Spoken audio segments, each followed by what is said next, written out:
മാറ്റിവച്ച് അങ്ങനെ ലാവ്ലിൻ്റെ ദിനം ഒന്നുകൂടി എത്തുകയാണ്.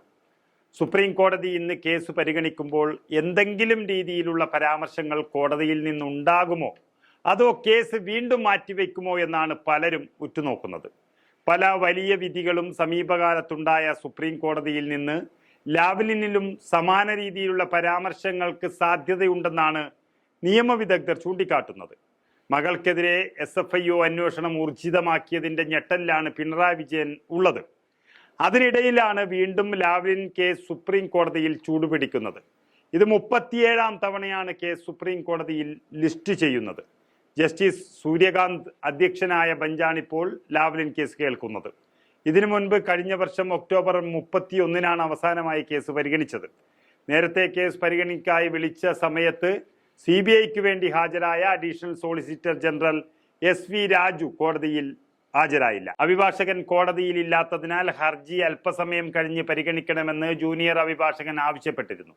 എന്നാൽ കേസ് അല്പസമയം കഴിഞ്ഞ് പരിഗണിക്കാൻ കഴിയില്ല എന്ന് വ്യക്തമാക്കിയ കോടതി ഹർജി പരിഗണിക്കുന്നത് മാറ്റുകയായിരുന്നു. അതാണ് ഇന്ന് വീണ്ടും കോടതിയിലെത്തുന്നത്. ഇന്ന് അഭിഭാഷകരടക്കം ഹാജരായാൽ കേസിൽ ചില നീക്കങ്ങൾ സുപ്രീം കോടതി നടത്തിയേക്കുമെന്നും പറയുന്നുണ്ട്. 2017-ൽ സുപ്രീം കോടതിയിലെത്തിയ കേസ് 6 വർഷത്തിനിടെ 4 ബെഞ്ചുകളിലായാണ് ലിസ്റ്റ് ചെയ്യപ്പെട്ടത്. മുഖ്യമന്ത്രി പിണറായി വിജയനെ കുറ്റവിമുക്തനാക്കിക്കൊണ്ടുള്ള ഹൈക്കോടതി വിധിക്കെതിരെയാണ് ഇപ്പോൾ ഹർജിയിലുള്ളത്. ജസ്റ്റിസ് CT രവികുമാർ പിന്മാറിയതോടെയാണ് കേസ് പുതിയ ബെഞ്ചിലേക്ക് മാറ്റിയത്.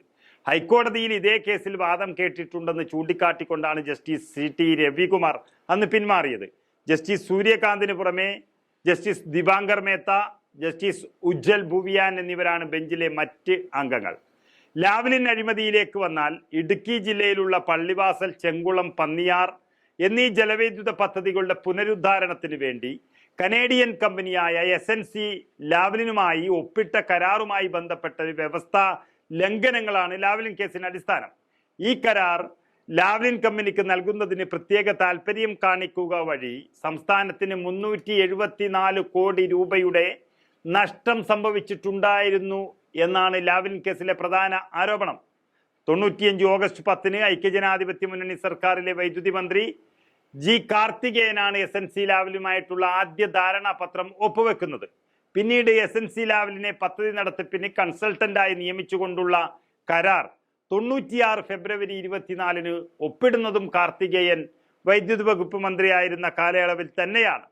ലാവ്ലിൻ കമ്പനിയുമായി അന്തിമ കരാർ ഒപ്പിട്ടത് പിന്നീട് വന്ന നയനാർ മന്ത്രിസഭയിലെ വൈദ്യുതി മന്ത്രിയായിരുന്ന പിണറായി വിജയനാണ്.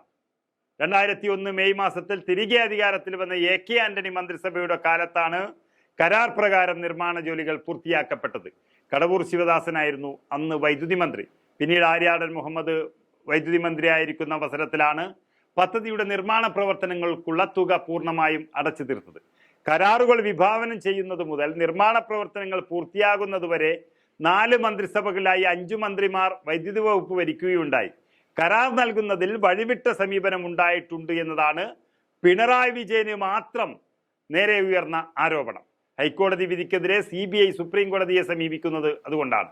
എന്നാൽ കേസ് പലതവണ കേട്ട കോടതി 30-ലേറെ തവണ കേസ് പരിഗണിക്കാൻ മാറ്റിവെച്ചു. കൂടുതൽ തവണയും CBIയുടെ ആവശ്യപ്രകാരമായിരുന്നു കേസ് മാറ്റി വെച്ചത്.